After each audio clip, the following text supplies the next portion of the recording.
Bonjour et bienvenue les amis. Aujourd'hui j'aimerais vous présenter une vidéo d'Anthony Robbins qui est sous-titrée en français qui va vous permettre de comprendre ce qu'il appelle le Saint Graal et moi je dirais le Saint Graal de la réussite. En fait c'est une formule presque magique mais en réalité qui n'est pas forcément magique, qui est tout simplement logique si vous l'utilisez. Hey guys, it's Tony Robbins. Listen, I've got a video here for you today that I think you'll really enjoy. I am, for the last, 9 months or so, since the economy took its giant collapse all over the world in different areas financially, I've been meeting people that are trying to figure out what to do financially. And I've watched so many people in business who are trying to figure out what to do. Their customers are responding in a different way. They're hanging on to their money and they're concerned. And so I thought, the traditional approaches to business are not making a difference. What I'm best at is modeling. I've always, when I wanted to figure something out, I go to people that are the best in that area and figure out what they're doing and teach myself how to do that and then teach others to do the same once I've proven it's worked with myself. I said, I want to find the best of the best. And I've been really fortunate over the last, as I say, probably 7, 8, 9 months to have spent some time interviewing and getting to know and becoming good friends with many of the top people in the internet marketing. I mean, people that they're not the likely people you normally look at. I look at them as the new money masters. They're guys that, they didn't have the traditional education and ladies that didn't, but they found a way to add value. So whether you're looking for, an opportunity to figure out how to have a second income stream, or you have some form of business you're considering being in or you're in and you want to learn some tools, I thought I'm going to create some great products for this, but I thought I'd just send you out first a neat little interview that I did with them. These guys called me up and said, can we come by? I'd love to chat with you. And I said, well, we're going to chat. Let's put it on film. So we just knocked around. And what they wanted to ask me was, look, we've spent enough time with you. We know you know how to get people to take action. I said, well, come on over and let me kind of get inside your heads a little bit. Let me see why you follow through. Why do so many people say they're going to do something and then never follow through? And a few people do something inside their head and heart that gets them to follow through. So I just thought you might enjoy this conversation we've had. It's with Frank Kern and John Reese, two of the best in this industry. And I think you'll find it interesting. Maybe you'll be triggered a little bit to think about what will get you to follow through too. So this is my little gift to you. I hope you enjoy. We got the dialing. Frank. Tony, what's up? Good thing, man. How about you? I'm good. Listen, we've got a serious issue that I think is affecting our market, and we need your help. We actually don't know if we can solve this problem, but we think that you can. So we want to barge in today. We're kind of riding around anyway. I know you're shooting and stuff, but if you got a couple minutes so we can pop by, that sure would be helpful. Okay, well, I'm honored if you help me. Come on over. I look forward to seeing you. Okay. See you, man. All right, man. Bye. Look forward to you, John. Bye-bye. Yep, that's it. So why are we in a hotel anyways? They use this place a lot to shoot stuff because it's got a really nice background. Oh, so really nice outdoor filming stuff. different guests and interviews and TV commercials? Hey, man. How's it going? Come on in. All right. Thank you. Hey, Tony. Guy. What's up? How you doing, man? What's all this? Doing a little leadership filming now. That's awesome. Good to see you. All right. Thanks for having us, man. Thank you a Very lot. good. Well, come on in. I'm curious to what this major problem is that you got to see me right away about. This sounds like a setup to me. It's man. a setup, yeah. I told John it was an intervention about his glue sniffing problem. So. Come over and sit on my lap. Yeah, exactly.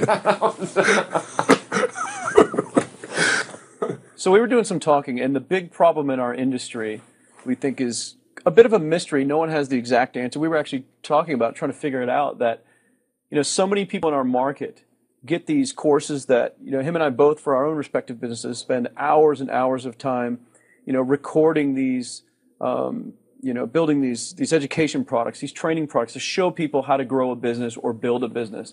But there's this large segment of our customers in our market that we're in that really don't get results. They don't do anything, or they're just, for whatever reason, it's not for them. It's just, we were just talking about how great it would be if there were just, so many more success stories, right? Like If everyone who actually bought stuff, not necessarily just our stuff, but all of the stuff within our community, if the people who bought it, if everyone who bought it just actually used it, and just followed the directions and followed through, how amazing that would be, like what we would accomplish as a community as a whole if that happened.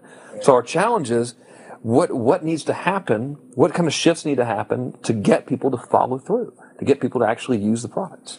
you're talking about the same mystery that people have of, why does somebody, get that fat or they're out of control and they hate themselves, but then they go have another piece of chocolate. Or, why does the person the doctor just told them they have cancer, lung cancer, and they say, you've got to stop smoking. And some studies show 70% of the people keep on smoking. So you're not talking about a minor issue here, right? It's part of life. But there is an answer because there are people that do follow through. And there are people that never did before, and then they've never followed through in their life, and now finally they break through. And that's what I try to focus on, is what those people do. Yeah. In my case, in the business world, I look at people like you, people like Dan Kennedy. Yep. What do these guys do? Okay, I'm just going to do that to the best of my ability. And sure, it's like, well, oh no, I can't write copy as well as Dan Kennedy, or I don't have as much energy and drive as Tony Robbins. Well, but you didn't start what? You didn't start out as Frank Kern. You didn't start out who you are. You started out trying to make how much? Come on. $300. Yeah. A week. A week. $300. Right? A week, yeah. And you failed at that in the beginning, didn't you? I failed pretty miserably. Yes. But it was effortless to fail. It's just like natural. Yeah. But truthfully, you went from $300 to, I remember you said your first time you believed, if I remember, was when you made like $2,500 in like 4 or 5 days when I was on vacation. While you're on vacation. That was when the true internet marketing dream was realized, because I sold a downloadable product and I wasn't even there. I didn't have to ship anything. I was like, oh my God, this was so great, $2,500. And to me, that was just a gazillion, because my rent, I think, was like $400 or something. And when you told me that story before, and you just did it again, and you get you big grin on your face, you get more excitement on your face than when you talk about doing 18, than when you talked about doing the 18 million, which I know you're proud as hell of, and you didn't get all the money, but you made 18 million bucks for somebody in 24 hours, right? Yeah. But look at your face. It's like nowhere near as excited as $2,500 in 5 days, baby. The $2,500 is just as, there's no difference. No, there's even more, because there was a moment when you recognized what was possible, but you didn't recognize it until you actually experienced it, but you only experienced it because you had to. Right. You had to keep going until you found it, just like you did. You had to keep going until you found it. And it's like the validation that the fear doesn't have to matter anymore, that you don't, there is no other, that, not having the plan B and knowing that you're going down the one path towards what you want. Yeah. It's the validation in your brain that, hey, this works. It may not work yet on the level I want it to, but it works. I've just proven it to myself. Right. And for that, I win. It's game over. I've already won. Yeah. Because I've proven it to myself. Right. So it validates everything in my mind that I want to do now just at a higher level and doing more of it. That's it. Right. You just now leverage it. You now just stack it. So what do these people need to get started? Why aren't they starting? We all know the answer is fear. But the difference with you guys or me or anybody who's followed through is we're more afraid of what life would be like if we don't follow through than the person who's willing to settle for what they got and kind of hope it'll change and maybe purchase something for the moment and then not follow through on it. It's almost like overachievers have a little more fear. They're a little more afraid of missing out. They're afraid of not being there, or they got a strong enough reason to follow through. So I'd say if you're looking at home, you want to give somebody some value, go, where do I start? I'm sick of this. That's a damn good place. That's probably why they bought the product in the first place, but now they're not. From that for just a minute. What's that? They bought the product to escape from that state. Just for a moment. Yeah. So, because guess what? What makes people excited is progress. You don't have to be at the goal yet to feel alive again. You have to make progress. And the first step to progress is making a decision and buying the product. But then they don't do the second step, which is open the damn thing up. I think another powerful distinction that you're hitting on here is the fact that a lot of people that have breakthroughs in their lives, like including Frank and I both in different, success stories, situations, whatever you want to call them, is that, people typically hit rock bottom before that must is a reality. You're right. So in thinking of that, because a lot of things as well, like we hear in marketing, like if you had a gun to your head right now and you had to make money in the next, 48 hours, what would you do? And that really resonates with people. But so I just wanted to bring this into the conversation because I think a big part of the market of all these people aren't people that have their backs completely against the wall yet. That's right. Okay, so they're not in a must situation yet. They're in a desire situation where they're okay in their lives. They do have big dreams and ambitions. They do want greater things, but it's not pushing them yet to the point where they will do what it takes to master have the something. Must. So what do you think? How do people go from not having their backs against the wall when they have no choice to say, I'm totally sick of this, to conditioning their minds to go from their situation where they are, which may be okay, to getting something greater? Well, think about this. What pisses you off and what excites you is all relative. $300 a week, no, $2,500 excites him more, that memory to this day, than even the $1 million, he did in his first 24-hour version, right? Or you breaking the form in a mile, $1 million. That must have been out of your mind. Tell me about that for a second. What did that feel like? You make $1 million in 24 hours. Nobody in history of the internet's done it. Euphoria. Yeah. It's unbelievable. What was your? It wasn't even about the money. That's exactly right. That's exactly right. It wasn't really about the money. No, it wasn't. I wasn't thinking like, oh, that's how many cars I can buy. No. It just wasn't. It was just breaking through like another like barrier of progress. So at that point, it wasn't about your back to your wall. At that point, what it was really about... It was a further point for my fear, is what it really was. Further point for your fear, and for some people, and I think in some cases, it's also a recognition of who I am and what I'm capable of. So for somebody whose life is already great, this is about, what if I could take on another skill that could create more freedom for my life? And just saying, I'm not having to go out and try and do it all perfectly right now. What I'm going to do for the next 8 weeks, I'm going to create a little ritual. I'm going to do one thing a day to condition my mind, right? So that I get strong, so I follow through. I'm going to read something. I'm going to listen to something. I'm going to immerse myself. I'm going to go for an intense jog, or I'm going to go lift weights, but I'm going to do it consciously to get in a state where I'm going to follow through. That's number one, because people follow through when they're in state.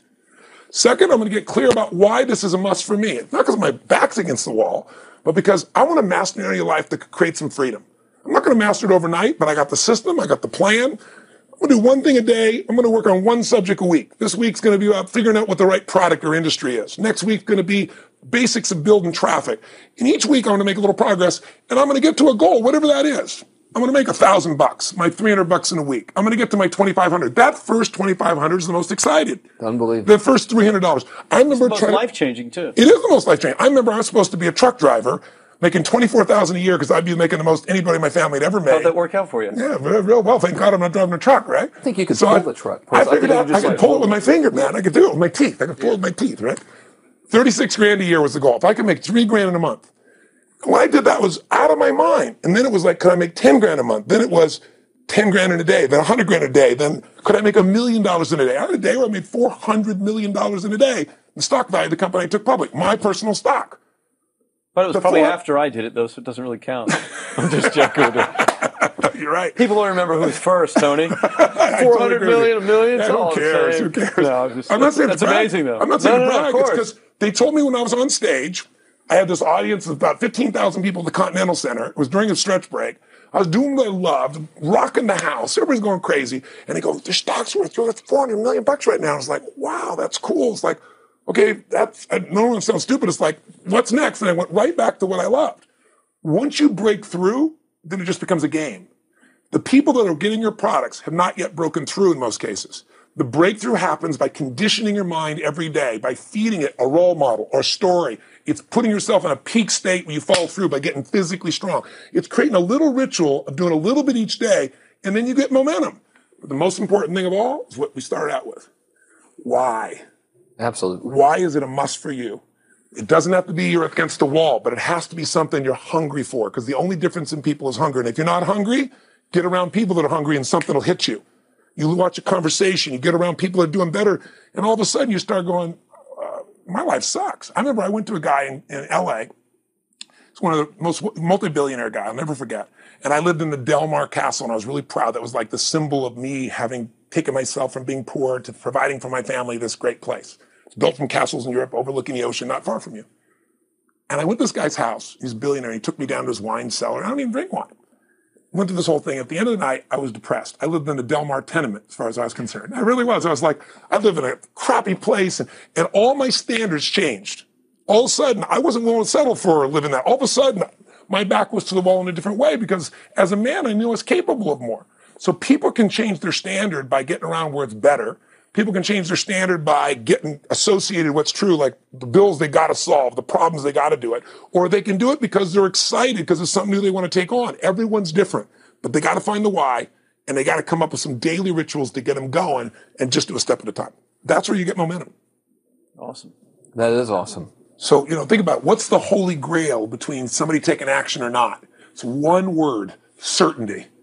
When somebody is absolutely certain, the common word is believe, right? But, you can believe at a general level, or you can believe with certain. When you're absolutely certain that if I do this, it's going to get that result, and that result's going to change my life, you'll do it. When you think it absolutely is not going to work, you're never going to do it. The middle no man's land of maybe it'll work, maybe it won't, that's the piece that kills people, right? So if it's a must for you, you got to make it work, right? In our case, right? That's an example. If it's not a must for you and you're not sure, you don't know what to do. So years ago, I'd look around and say, okay, how do people get themselves to follow through that haven't been following through? What's the difference? And I started interviewing hundreds of people, literally, and eventually thousands, because I had thousands of my events. So I'd ask the group to give me their feedback. And I came up with this model. It's like the holy grail of belief, or the holy grail of momentum. It's like the difference between what makes the rich get richer and the poor get poorer, right? And the difference we all know is mindset, but like, how's that built? So this is what I did. I created stupid little 4 little boxes, and I'll scribble it here for you. You think about the first thing that determines whether you can do something or not, and I put that in this first box at the top here on the left side. It's potential. Like, what's the potential of a human being? Like, when you guys started, you proved something no one had done in history. You ran the 4-minute mile, right? For golly knows how many centuries, they're trying to run a 4-minute mile. Roger Bannister does it. How did he do it? Do you remember? You did it in this industry, right? You made $1 million in a day. No one had ever done that in history, right? After you did it, a bunch of other guys are doing it because it became possible. Roger Bannister didn't just go physically practice. He made a shift in his head. He practiced in his head because he could never achieve it physically, so he had to change in his head first so that the result became certain enough he believed it, and then his body got him through. After Roger Bannister ran that 4-minute mile, within 2 years, 37 people ran a 4-minute mile. Wow. When no one in history had ever done it. Now, here's how it works. The potential for anybody getting your product is extraordinary. They could do what you've done as much, more or less. They can do whatever they want to do. The potential's there. The market's proven that. Whether or not they tap into potential has a lot to do with what action they take, which is the question you came to me with, right? Like, God, they all have potential, but they're not taking action. And we all know that the action they take is going to determine the results they get. That's pretty obvious. So most people have a belief about what their real potential is no matter what you tell them. And that affects how much action they take. And of course, that affects the result. And then ironically, that result reinforces their belief. And then that belief affects it. So I'll give you an example. Let's say a person has unlimited potential, we all agree. But they take little action, little results. Why? Because they have to start with a problem with their belief. They don't believe it's really going to happen for me. Maybe for Frank Kearns because he's got the cool hair and stuff, or maybe it's for you because you're so driven, but it's not me. Maybe Tony Robbins because he's a freak, got these big teeth. Whatever their thought process is, right? They got this thing, right? But what happens is, if you believe that there's very little potential, how much action are you going to take? Nothing, little. And when you take little potential with a little action, what kind of results do you get? Lousy little results. And when you get little results, what does that do to your belief? You go, see, I told you this was a waste of time, told you this wouldn't work. And then what happens? You tap even less potential. You take even less action. You get even worse results, and your belief gets even weaker. And this sucker feeds on itself until you are in a downward spiral. It's poisonous. It's poisonous and it's self-fulfilling. Now, what if something could happen that could come along and fill you with a sense of absolute certainty? Not like I believe, but where you know. In you guys' case, mine as well, we knew because we had to. Because we burned the boats. There was no other option. We had to find a way. We weren't going to live that way. We all did it in different ways and for different reasons, but in essence, that was it. If you get yourself in a state of certainty that this is going to work, I'm going to find a way, and if this doesn't work, I will make the way, then you tap a lot more potential. And when you're certain in your potential, you take massive action. And when you take massive action, you really believe in something, you get great results. When you get great results, your brain goes, see, I told you I was a stud. I told you this thing would work out. Now you're even stronger. You tap more potential, take greater action, greater results. That's how you went from $300 in a week to $2,500 in 5 days to $100,000 in a month to $1 million in a day. Same thing with you. And we get momentum. That's why the rich get richer and the poor get poorer. Now, some people go out and they go, well, I'm going to take a bunch of action. All right, I'm going to open this product. I'm going to try it. And they'll say to you, I even did it. But it's like a salesman who goes and knocks on the door, and he knocks on 100 doors and says, you don't want one of these, do you? Yeah, exactly right. And even if he doesn't say it verbally, his face says it because he doesn't believe it's going to work. So his voice, his body, the execution is so weak. Maybe if he talks to 100 people, somebody's going to buy out of pity. They don't want his kids to starve, right? But he's not going to get the result. So the core difference in people is, how do you produce certainty when the world isn't giving it to you? You go out and you try. In your case, you're 100,000 in debt and nothing's working. How do you keep yourself going? The way you did it, the way I did it, the way you're doing it, we may not have done it consciously, is we didn't change our potential. That was there. And it wasn't even taking more action. Taking more action with a belief it's not going to work, it's not going to change anything. We got results in our head that made us feel certain as if it had already happened. True or false for you? True. Right? So give me an example so people know I'm not just making this crap up. Well, I mean, just like when I had nothing, I already knew I was driving like Ferraris and Porsches and stuff because I always wanted those cars. I already knew I was going to have them. It was inevitable. Right. That was just my inevitable outcome. But how did you do that? Did you have a ritual? Did you think about it regularly? Was it one time you thought about it, or was it something you had an obsession towards? I had an obsession towards it. I mean, I used to work at a video store, which was the last job I ever had in my life. Thank God. And I used to go to work almost every day, and I used to bring 2 magazines with me to read on my breaks. Entrepreneur magazine, just to read about business and everything else, and read about what other people are doing, look for role models. And I used to carry an auto trader with me. And I used to look at Porsches that were for sale. Yeah. And people always used to ask me, what are you doing with that Auto Trader magazine? I'm like, well, I'm just picking out the Porsche that I'm going to buy. Right. Which probably got you a lot of crap. I did. People made fun of me. Sure. I actually had a boss at that job tell me, you really shouldn't do that to yourself, John, because it's very, very likely that is never going to happen. That it's very likely that you're never going to have that car. Yeah. That's the kind of belief he was trying to put in my head. And I was like, no, you don't realize that it's inevitable that I will drive here sometime in the near future with that car when I'm not working for you and drop movies off for you to put back on the shelf. And that actually happened. And it was one of the most fulfilling days of my entire life. And the great thing was when I pulled up in this car, I was in my mid-20s. Yeah. A car that most mid-20s. What kind of car was it? It was a Porsche 911 Turbo. It was a convertible and everything. Sure. Just a beautiful car. It was one I always dreamed of having. But, for a few years I always circled the ads of which ones I was going to buy. Well, when I finally got it and I pulled up at the store, I had all these people, some people that were still working at this $7 an hour job were there years after I left. And I'll never forget this, even the boss and stuff, and the reaction of the people was like, wow, that is awesome. Yeah. Is that your dad's car? And all I said to them was, not exactly. Good for you. And I just smiled and just left. But it was, it's the weirdest thing, but I just knew it was going to happen. But you knew it because I conditioned myself you to did it over and over again. Yeah. When I was in high school, I was not a popular kid, but I was passionate and intense, and I'll never forget, some particular girls gave me some crap, and a guy too. And I wrote in their journals or their annual yearbook at the end, I wrote, someday, I said, you treated me like hell. Someday I'll be rich and famous, and you'll be an effing truck driver. And you'll be sitting there, I'll be with with this beautiful woman of my life, rich, and you'll be watching me on television thinking, you wish you would have treated me better. I actually wrote this shit in people's annuals because I went to a 10-year high school reunion when the people showed me this stuff, great. Right? But it's like, I burned the bridges, baby. I was like, this is how it's going to be.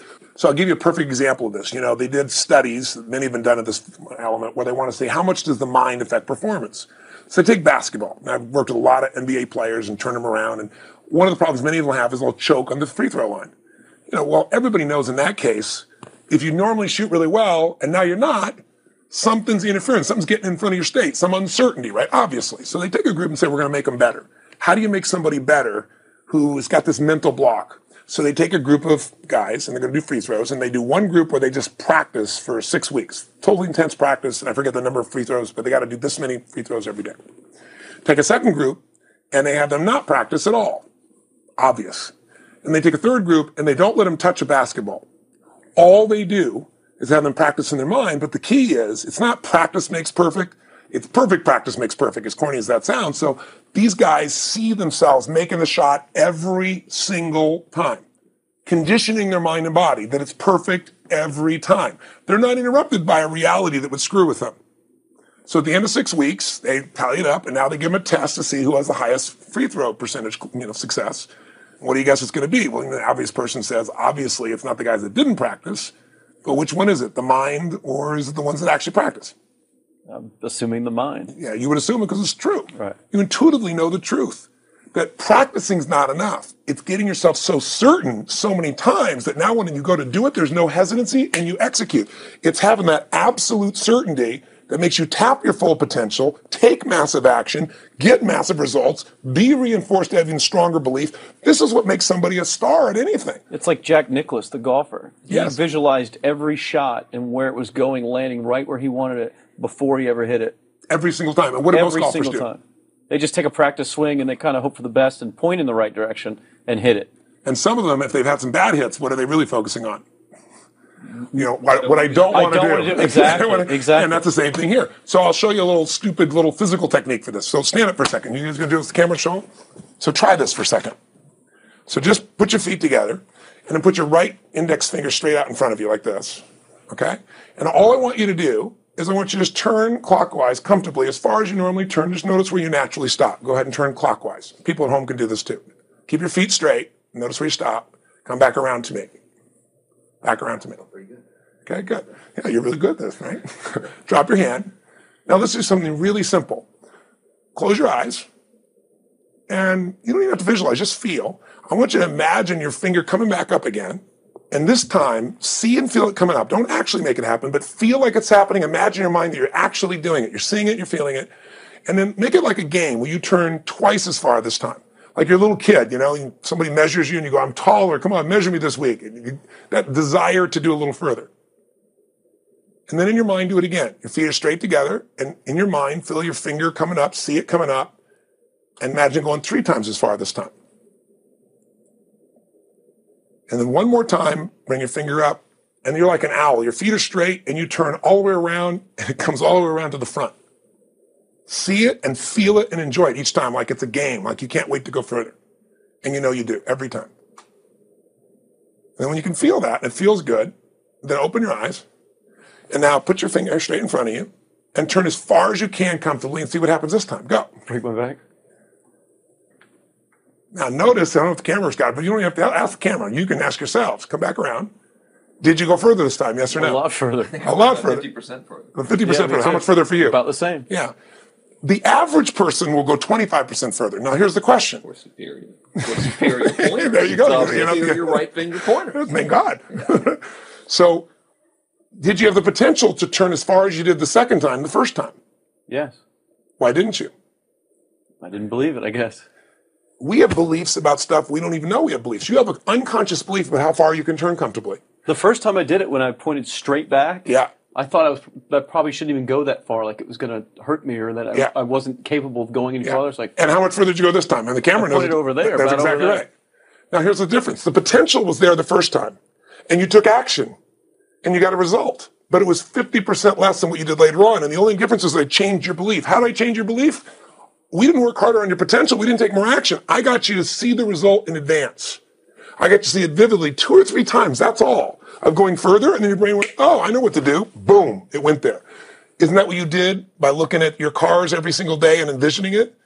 I mean, isn't that what you did when you created whatever the vision was? It was $300, $2,500, $1 million in a day. Yeah, that's what's missing for these people. They're not getting that execution is everything, but it doesn't happen if you don't get the psychology set of a state of total certainty. And you just change that 50% in 3 minutes worth of visualization. And visualization is only one technique. Because I was like losing my balance with my eyes closed, but I was kind of like lopsided. So I got one good visualization in. The rest of the time I was like, I sure hope I don't fall down on camera with my eyes closed. It's going to look really dumb. I don't have to do it. So you don't even have to be good at visualization. You can still get the improvement. So I want you to get, you ask the question, what is that difference in people? This changes people's certainty.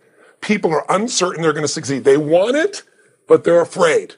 The best way to deal with a fear is get a big enough reason that makes you have to succeed, or condition yourself where you see it and feel it so often that you're certain that you just do it. That's all it really takes. That's awesome. You know, this worked. I was thinking this while you were talking about going to the Sit down so we can hear this, and we'll go. You were talking about working in the video store and looking at the Porsches and stuff. I used to drive around in my car, doing the cold calling with the credit card machines. And one way that I would avoid cold calling, the pain of like cold calling and knocking on doors and everything, would be to listen to your stuff and listen to Jim Rohn's stuff. Wow. Just drive around, no particular destination, just to listen to it. And strangely, I still like to drive around. I prefer to listen to that stuff in the car. Right. It's because it's where you got imprinted. I guess. I mean, it's like, well, I'll just drive up and down the coast and check out the ocean. Yeah. So I would drive around, and I would envision myself holding those types of seminars and teaching people that kind of stuff. And 3 weeks ago, I was teaching a seminar in San Diego, and I was talking about beliefs and envisioning things. And I had to stop. And I shared with the audience, I was like, you're not going to believe this, but I actually used to envision this very moment of me talking to you right now. So it really, really works. Definitely works. Makes a difference, I'd say. I'll tell you what, I worked with Andre Agassi in 1993, I think it was. He'd been #1. He dropped to 32nd in the world. And he was literally ready to quit with no exaggeration. His father was managing him, and he was so angry with his life. And he went through some, I think, wrist surgery at the time, and he's working on his swing. And he was dating Brooke Shields at that point. They weren't married, and not his current marriage, obviously. And so she said, you got to come see Tony. She goes, I don't need motivation. He goes, he's not motivation, man. He's strategy. He'll show you how to make that shift in your head. So he comes. I work with a guy. In the beginning, he's saying, do your magic stuff. Like, oh, yeah, great, thank you. And I said, tell me. You hit a tennis ball perfectly. And I'm trying to get him in the zone to remember that time, like you visioned, where he was perfect at it. He goes, of course I have. And I get him vision over and over again. And finally, he's in the zone. He's feeling that again, right? He's seeing it, and he's feeling certain, and the swing is going perfect. And I said, how's that feel? He goes, it feels perfect. I said, but are you thinking about the swing? You're not thinking about the swing. You're not thinking about how to do it. You're just seeing the result you want so vividly that it's there. So all I did was train him how to go in that state over and over again. He won the next weekend. The second weekend, he came in second. Within 6 months, he was number one in the world again. And he gave me unbelievable credit. But all it was conditioning the mind. You did it with tape, so did I. We were just talking about this earlier, Pam and I. I used to go when I was 17 years old down in downtown Los Angeles, this place called Night Education, K-N-I-G-H-T, like at the night.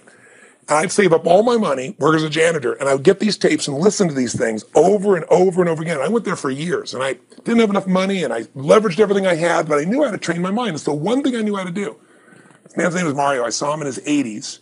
He obviously knows how my life turned out and was very proud of the role he played in that process. He used to tell people the story. This guy's the real thing. He didn't just start out this way. This is how Tony did it. He listened to these tapes. He conditioned himself, right? This is the real stuff. He passed away a few years ago. I'm calling his house, and he passed away, and his daughter was there, and she wanted to share with me that how I touched his life and so forth. But the best thing was, I thought, you know what? I want to get those tapes. I want to get that stuff that conditioned. I want to go back to that moment like you did of, that moment was visualizing, now I'm living it. And she said, he left all this in his will to you.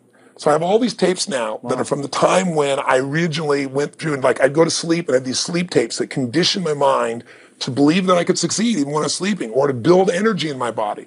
And anybody who wants to succeed has got to know it doesn't just happen.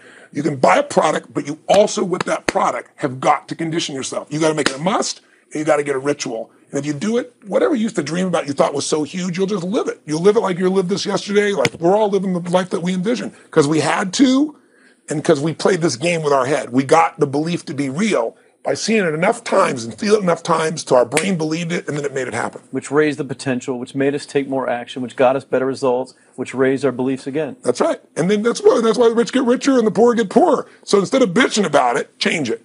And this is how you change it. It's like a self-fulfilling prophecy. Completely. It's pretty easy to change. Just that one simple exercise was amazing. I'm still like, holy crap, I wonder what else I can do now. But look what most people do. Most people do the opposite of that, right? They get the product or they think about doing it, and what do they envision? It's not working. That's right. The excuses. So they vision it not working. As soon as they envision it not working, they feel uncertain. As soon as they feel uncertain, how much potential they tap? Little, if anything. And so they send back your product, and they listen to the damn thing, And guess what? What does that do, by the way? They make that as another lousy result in their life. I didn't even follow through on that, and they believe even less. This process is the Holy Grail. It's where the whole game changes, and anybody can do it, and they can do it in a few minutes. And if they do it a few minutes each day, then they get a different life. They do it a few minutes one time, their life changes for the day.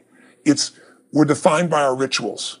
Everybody's got rituals, certain things they do every day. And what we three have in common, and anybody that I know of who has a life that they're living that was once a vision, is we saw it again and again and again, even when it didn't work, even when you lost $100,000, even when I'm working as a janitor. There's something we would not give up on.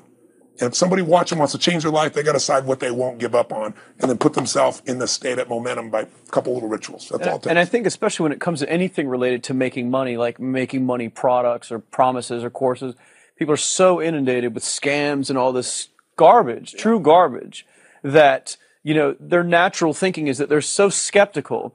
It's like they fall into the conditioning of, well, if anything's ever going to work, that thing has to prove it to me before I believe anything.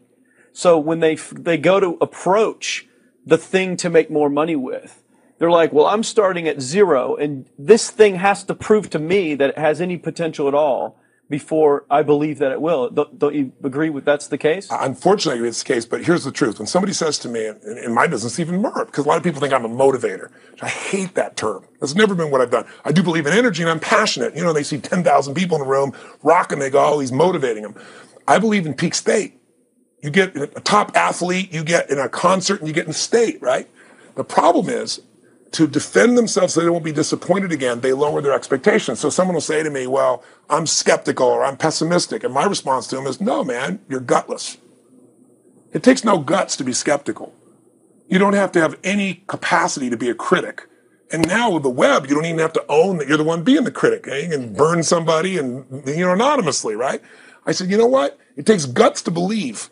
And if you think something's going to do it for you without you putting your guts on the line, you might as well forget it right now. So this idea that I'm skeptical or they got to prove it to me, it's the biggest lie. What that really is your fear talking. You're so scared of failing, you don't even want to get your hopes up. And if you don't get your hopes up, you might say, well, what if they get their hopes up and somebody gets disappointed? How many disappointments have we experienced in our business careers and in our lives? The difference is some people take disappointment and let it destroy them. Other people take disappointment and let it drive them. And you get to choose. Are you going to turn this thing into why it didn't work and a bunch of stories and excuses? Or are you going to take this thing that didn't work and figure out what are you going to do to make it work? And it may not happen the first time, the second time, the third time, but the people that are relentless find the way.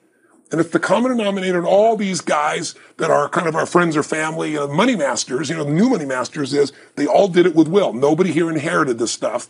Everybody figured it out. Mm-hmm. And keep figuring it out. And it's going to keep changing.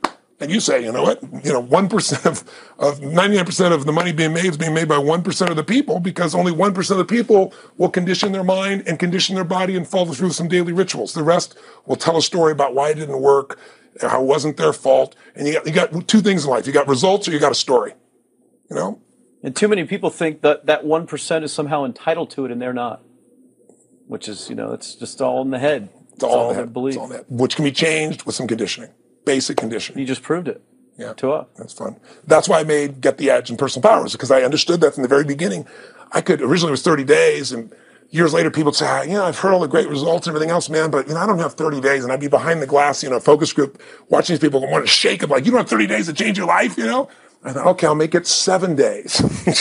Just one, because after 7 days, you get momentum. I mean, think about it. When do people's lives change? In a moment. It doesn't change in 10 years. Your life may have sucked for 10 years, but there's one moment when your whole life changes, the moment you decided. You said, no more, and I'm doing it, and you kicked yourself in the ass, and you made yourself go do something, right? When you finally said, enough, no more, I quit, or let's begin, or I love you, there's a moment when somebody's life changes. And that can be gotten in a couple of days. So people watching don't have to wait until they've mastered everything. They got to get started and do what's next, and just put themselves in a state where they start making some progress. Well, there it is. I think that's the answer that can help solve that problem with a lot of people. They'll just pay attention to it. And do it. The bottom line is, all three of us and some of the people that we consider as family that are part of this process, we've all done well. We don't need to do this stuff. We're able to do the stuff because underneath it all, people can see in your eyes, Frank, when you talk about $2,500 you made that day and the joy, right? Or you talking about not willing to settle, and just, I don't care what they say. Tell me I'm going to sit here and I should lower my expectations. I'm going to be driving my car in here and they're going to be delivering a video to me. There's something inside of every human being that will make it click, that'll make it so that today is not like yesterday and tomorrow will be different forever. And that process is an emotional hook. And what I hope is people watching this stuff, maybe something in here will piss them off enough or remind them of something or say there is a plan and it isn't just luck. And if I just get my big enough why and I get a little system for conditioning myself, and if I start to feel overwhelmed, I just do one next step. And I keep learning and keep moving forward, I will get there. If we accomplish that out of this conversation, then this conversation was kick-ass and fun, not just for us, but it'll be something that we'll be really proud of a long time. Whether that happens or not really has nothing to do with us, but whether or not people take it in as real and do something with it. I hope they will. I think a lot of people will. I think they will. Thanks a lot. I think it was awesome. Thank you. That's been a blast. Appreciate Your shoot here. Yeah, go back to the next one. Thanks, guys. Thanks. Yeah. Appreciate it. Really appreciate it.